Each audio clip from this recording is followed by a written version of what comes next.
የኢትዮጵያ አየር መንገድ ጀብድና የህንድ ፓኪስታን ጦርነት። ህንድና ፓኪስታን አሁንም በጦርነታቸው ገፍተውበታል። በዚህ ጦርነት መሃል የኢትዮጵያ አየር መንገድ ብቻውን መብረሩ የዓለምን ትኩረት እንዲስብ አድርጎታል።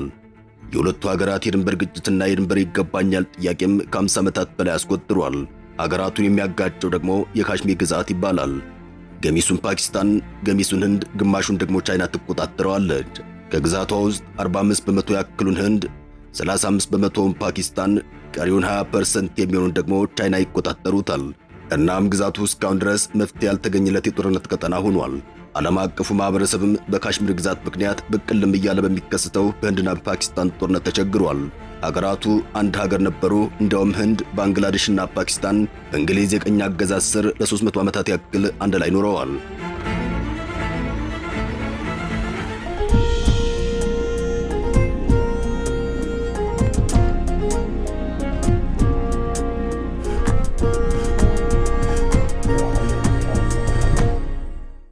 እኚህ ለ300 ዓመታት ያክል በጋራ የኖሩ ሀገራት አሁን አለመግባባት ውስጥ ገብተዋል። አለመግባባታቸውም ስር የሰደደ ሆኗል። መጀመሪያ ከህንድ ፓኪስታን ተገነጠለች። የፓኪስታን ነጻ ሀገርነት ችቦ የለኮሰው መሐመድ አሊ ጂናህ ይባላል። ይህ ሰው ሙስሊሞች ከህንድ ጋር መቀላቀል የለባቸውም፣ መብታቸው አይከበርም የሚል እሳቤ በማመንጨት ሙስሊም ማህበረሰቦችን በማነሳሳት ፓኪስታን የተባለች ሀገር እንድትፈጠር አድርጓል። ሙሐመድ አሊ ሙስሊሞች በሂንዱ ሃይማኖት ብልጫ ስላላቸው ህንድ ውስጥ መብታቸውና ማንነታቸውን ማስከበር አይችሉም የሚል ሐሳብ በማመንጨት የሁለት ሀገርነት ጽንሰ ሐሳብ ለመጀመሪያ ጊዜ በማስተዋወቅ ብለውም በማራመድ ይታወቃል። የሙሐመድ አሊ ጂናህ ዋና ሐሳብ ሂንዶችና ሙስሊሞች ሁለት የተለያዩ ህዝቦች ወይም ኔሽንስ በመሆናቸው ሙስሊሞች ራሳቸውን ሉዓላዊት ሀገር የማግኘት መብት አላቸው የሚል ነበር። ይህም ፓኪስታን የምትባል አዲስ ሀገር በዓለም ውስጥ እንድትመሰረት ፈቀደደ። ሆኖም ግን ፓኪስታንና ህንድ ለሁለት ተከፍለው ሁለት ሀገር ከሆኑ በኋላ ያልተፈታ የድንበር ጥያቄ ይገባኛል ይዘው ለዓመታት በጦርነት ሲተጋተጉ ኑረዋል። ህንድና ፓኪስታን ሲለያዩ መካከል ላይ የቀረችው የካሽሚር ግዛት መሪዋ ማሃራጃ ሃሪ ሲንግ የሂንዱ እምነት አቀንቃይ ሲሆን መጀመሪያ ላይ ነጻ ሆኖ ለመቀጠል ቢያስብም በፓኪስታን በኩል በመጡ የጎሳ ታጣቂዎች ወይንም በፓኪስታን ድጋፍ ይንቀሳቀሳሉ ተብሎ በህንድ በሚታመኑ ግፊት ሲደርስበት ወርሃ ጥቅምት 1947 እንደ አውሮፓውያን አቆጣጠር ከህንድ ጋር የውህደት ስምምነት ፈርሟል። ፓኪስታንም ይህን ስምምነት የህዝብን ፍላጎት ያልተከተለና በግዳጅ የተደረገ በማለት አውግዛዋለች። ያኔ ታዲያ ፓኪስታን ከማውገዝ አልፋም ወደ ጦርነትና ግጭት እንዲገቡ በር የከፈተ ነበር። ካሽሚር የተለያዩ ማህበረሰቦች የሚኖሩባት የሂማላያ ተራራ አካባቢ ስትሆን ባሏቱ ሐይቆች፣ አረንጓዴ መስኮችና ጫፋቸው በበረዶ በተሸፈኑ ተራሮች ትታወቃለች። በአውሮፓውያኑ 1949 ሁለቱ ሀገራት ከብሪታንያ ነጻነታቸውን ከማግኘታቸው በፊት የካሽሚር አካባቢ በጣም አወዛጋቢ እንደነበር ቢቢሲ ያስረዳል። የህንድና የፓኪስታንን መለያየት በደነገገው የህንድ ነጻነት አዋጅ መሰረት ብዙሃኑ ነዋሪዎች ሙስሊሞች የሆኑባት ካሽሚር ከሁለቱ ሀገራት ወደ አንዳቸው የመቀላቀል መብት ተሰጥቷት ነበር። የአካባቢው አስተዳዳሪ የነበረው ሃሪ ሲንግ በመጀመሪያ ላይ ካሽሚር ራሷን የቻለች ነጻ ሀገር እንድትሆን ፍላጎት የነበረው ቢሆንም ከፓኪስታን ጎሳዎች የሚፈጸምባቸውን ወረራ ለመከላከል ለምትሰጣቸው ድጋፍ የካሽሚሩ መሪ በአውሮፓውያኑ ጥቅምት 1947 ህንድ ጋር ለመቀላቀል ወሰኑ። ከዚያም በሁለቱ ሀገራት መካከል ጦርነት ተቀስቅሶ ህንድ የተባበሩት መንግስታት ድርጅት ጣልቃ እንዲገባ ጠየቀች። የመንግስታቱ ድርጅትም ካሽሚር ከህንድ አሊያም ከፓኪስታን ጋር መቀላቀል ትፈልግ እንደሆነ ህዝበ ውሳኔ እንዲካሄድ ሐሳብ ያቀርባል። ነገር ግን ህዝበ ውሳኔ ከመካሄዱ በፊት ሁለቱ ሀገራት ካሽሚርን ከሰራዊቶቻቸው እንቅስቃሴ ነጻ ለማድረግ ከስምምነት መድረስ ሳይችል ቀሩ። ወርሃ ሐምሌ 1949 ህንድና ፓኪስታን በተባበሩት መንግስታት ድርጅት በቀረበው የውሳኔ ሐሳብ መሰረት የተኩስ አቁም የሚያደርጉበትን ስምምነት በመፈረማቸው ካሽሚር ለሁለት ተከፈለች። ሀገራቱ ጦርነት የጀመሩት እንደ አውሮፓውያን አቆጣጠር ከ1947 እስከ 48 ባሉ ዓመታት ውስጥ ሲሆን በሁለቱ ሳቢያ የመጀመሪያ የህንድ ፓኪስታን ጦርነት ተቀሰቀሰ።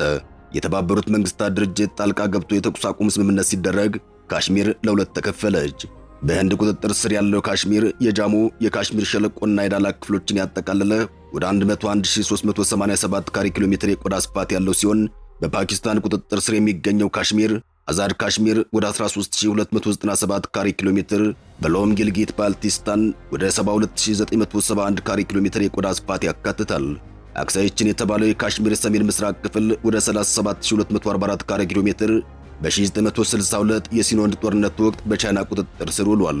በዚሁ በአወዛጋቢው የካሽሚር ግዛት ምክንያት በህንድና በፓኪስታን ውዝግብ እስካሁን ድረስ ተግባር ያልሆነ ህዝበ ውሳኔ አለ። የተመድ የጸጥታው ምክር ቤት በውሳኔ ቁጥር 47 1948 እና በሌሎች ተከታታይ ውሳኔዎች የካሽሚር ሕዝብ የመጨረሻ ዕጣ ፈንታ በነጻና ፍትሐዊ ሕዝበ ውሳኔ እንዲወሰን ቢያዝም ህንድ ይህንን ውሳኔ ተግባራዊ ለማድረግ የተለያዩ ቅድመ ሁኔታዎችን በማቅረብ በመቃወም እስካሁን ድረስ እንዳይፈጸም አድርጋለች። በካሽሚር ውስጥ ግዛቲቱ ከየትኛው ሀገር ጋር መሆን እንዳለባት በተመለከተ ያለው አስተያየት የተከፋፈለና የተካረረ እንደሆነ ይታወቃል። በርካቶች በህንድ ስር ከመተዳደር ይልቅ ነፃ ሀገር መሆን አሊያም ከፓኪስታን ጋር መዋሃድን ይመርጣሉ።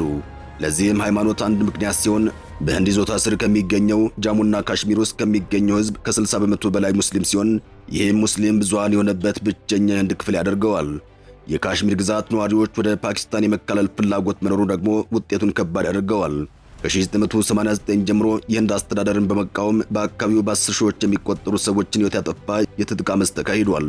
በካሽሚር ግዛት ይገባኛል ጥያቄ ምክንያት ተደጋጋሚ ጦርነት ውስጥ የገቡት ሁለቱ ሀገራት አሁን የገቡበት ግጭት በ2001 እንደ ፈረንጆቹ አቆጣጠር በተደረሰው የተኩስ አቁም ስምምነት የተገኘውን አንጻራዊ ሰላም በማደፍረስ ቀጠናውን ውጥረት ውስጥ ያስገባል የሚል ስጋት አይሏል። 1.44 ቢሊዮን ህዝብ በመያዝ ከዓለም ቀዳሚ የሆነችውን በ240 ሚሊዮን ህዝብ አምስተኛ ደረጃ የተቀመጠችውን ፓኪስታንን ከህዝብ ብዛትና ታሪካዊ ባላንጣነታቸው በተጨማሪም ሁለቱን ኒውክሌር መሳሪያ የታጠቁ ሀገራት ናቸው። ሀገራቱ በተከታታይ የ172 እና 170 ኒውክሌር የጦር መሳሪያ ባለቤት መሆናቸው ውጥረቱን የከፋ ያደርገዋል። በህንድና በፓኪስታን ጦርነት ውስጥ ሩሲያ ድምጿን አሰምታለች። ሁለቱ ሀገራት ከግጭት እንዲታቀቡም ጥሪዋን አቅርባለች። አሜሪካም ጥብቅ ማሳሰቢያ ልካለች። ለሁለቱ ሀገራት የሰላም ጥሪዋንም አቅርባለች። በህንድና በፓኪስታን መካከል የሚካሄደው ጦርነት የቀጠለ ሲሆን ፓኪስታን እስካሁን ድረስ 6 የህንድ ተዋጊ ጀቶችን፣ 25 ድሮኖችን መታ መጣሏን አሳውቃለች። ህንድ በበኩሏ የፓኪስታን አየር ኃይል በህንድ ወታደራዊ ካምፕ ላይ ጥቃት አድርሷል ስትል ተደምጣለች። ፓኪስታን ግን በጭራሽ ጥቃት አላደረስኩም ስትል አስተባብላለች። ህንድ በፓኪስታንና በፓኪስታን ቁጥጥር ስር በሚገኘው ካሽሚር 9 የተለያዩ ቦታዎች ላይ የሚሳኤል ጥቃት መሰንዘሯን አስታውቃለች። የፓኪስታን መከላከያ ኃይል በበኩሉ 3 ቦታዎች ላይ ጥቃት መፈጸሙን ገልጾ 8 ሰላማዊ ዜጎች መገደላቸውን አስታውቋል። የአገሪቱ የውጭ ጉዳይ ሚኒስትር በበኩሉ 8 ሰላማዊ ዜጎች መሞታቸውን አረጋግጦ 35 ሰዎች ደግሞ ጉዳት ደርሶባቸዋል ብሏል። ፓኪስታን ኢስላማባድ በመረጠችው ጊዜ ምላሽ ትሰጣለች ስትል ስለ ጥቃቱ ተናግራለች። የህንድ መከላከያ ሚኒስትር ጥቃቱን ኦፕሬሽን ሲንዶር ሲል የጠራው ሲሆን ይህም ዘመቻ ሚያዝያ 14 2017 ዓ.ም 22 ህንዳውያንና 1 ኔፓላዊ የተገደሉበትን ተጠያቂ ለማድረግ የተካሄደ ስለመሆኑ ገልጿል። በፓኪስታን ሙንጃብ ግዛት የሙሩዲኬ ነዋሪ የሆኑት የዓይን እማኝ ሞሐመድ ዩኑስ ሻህ እንደተናገሩት እንደ የተኮሰቻቸውን 4 ሚሳኤሎች የትምህርት ቤቶችን ግቢ መትተዋል። የመጀመሪያዎቹ የተተኮሱት 3ቱ ሚሳኤሎች በፍጥነት ያረፉ ሲሆን አራተኛው ሚሳኤል ከ5 እስከ 7 ደቂቃዎች ልዩነት በኋላ የተምዘገዘገ መጣ ሲሉም ያየቱን ተናግረዋል። ሻህ ሲናገሩ በሚሳኤል ጥቃት የሰዎች መኖሪያ ቤት ጨምሮ ትምህርት ቤቶች፣ ኮሌጆች፣ ሆስቴል፣ የሕክምና ማዕከላትና መስጊድ ያለበት ግቢ በከፊል ጉዳት ደርሶባቸዋል። በሌላ በኩል በህንድ በምትተዳደረው ካሽሚር የ3 ሰዎች ሕይወት ማለፉን የህንድ ጦር ቃል አቀባይ ሲናገሩ ለጊዜው ተጨማሪ ዝርዝር ነገሮችን ከመግለጽ ተቆጥበዋል። በሁለቱ ሀገራት መካከል ጦርነት ይተፋፋም ባለበት በዚህ ሰዓት የኢትዮጵያ አየር መንገድ የፈጸመው ጀብድ ብዙዎችን እያስገረመ ይገኛል። ኢትዮጵያ ከህንድም ከፓኪስታንም ጥሩ ወዳጅነት አለኝ እያለች ትገኛለች። በተለይ ጠቅላይ ሚኒስትር አብይ አህመድ ወደ ስልጣን ከመጡ በኋላ ከፓኪስታን ጋር ያለው ወዳጅነት ጠንከር ያለ ሆኖ ታይቷል። የዓለምን ሕዝብ ያነጋገረው የኢትዮጵያ አየር መንገድ የኢትዮጵያ አየር መንገድ በአደገኛ ወታደራዊ ውጥረት መሃል የፓኪስታንን ሰማይ ብቻውን የተሻገረ ብቸኛ አየር መንገድ ተብሏል። ሚኒት ሚረር የተባለ የፓኪስታን የዜና ድረገጽ ባሰፈረው ዘገባው ፓኪስታን ህንድ ለፈጸመችው ጥቃት በጠንካራ ወታደራዊ ኦፕሬሽን ምላሽ እየሰጠች ባለችበት እንዲሁም የአየር ክልሏ ኦና በነበረበትና ወፍ እንኳን ክንፎቿ እንድታርገበግብ በማይፈቀድበት ሁኔታ አንድ የመንገደኞች አውሮፕላን የፓኪስታንን አየር ሰንጥቆ ብቻውን እየበረረ ተሻግሯል ብሏል። የማህበራዊ መገናኛ ብዙሃን ተጠቃሚዎችን እንግዳ ክስተት በፍጥነት መነጋገሪያ እንዳደረጉት የዘገበው ድረገጹ አንድ አስተያየት ሰጭ የኢትዮጵያ አየር መንገድ አውሮፕላን ከፓኪስታን በአስቸኳይ ወጣ ሲል በትዊተር መቀለዱን ጠቅሷል። በትናንትናው ዕለት በህንድና ፓኪስታን መካከል ከፍተኛ ወታደራዊ ውጥረት በነገሰበት ዓለም አቀፍ አየር መንገዶች የፓኪስታን የአየር ክልል እየሸሹ በአማራጭ መስመሮች እየበረሩ በነበሩበት ወቅት ነው የኢትዮጵያ አየር መንገድ ቦይንግ 787 ድሪም ላይነር አውሮፕላን የበረራ ቁጥር ኢቲ672 ከአዲስ አበባ ተነስቶ ወደ ደቡብ ኮሪያ ሲኦል ለመጓዝ ይህን አደገኛ የአየር ክልል ብቻውን የተሻገረው። የአውሮፕላኖችን እንቅስቃሴ በቀጥታ የሚያሳየው ፍላይት ራዳር 24 እንደገለጸው በዚያን ሰዓት በፓኪስታን አየር ክልል ውስጥ የነበረው ብቸኛው አውሮፕላን የኢትዮጵያ አየር መንገድ ብቻ ነው። አበቃን። ሰናይ ጊዜን ተመኘን።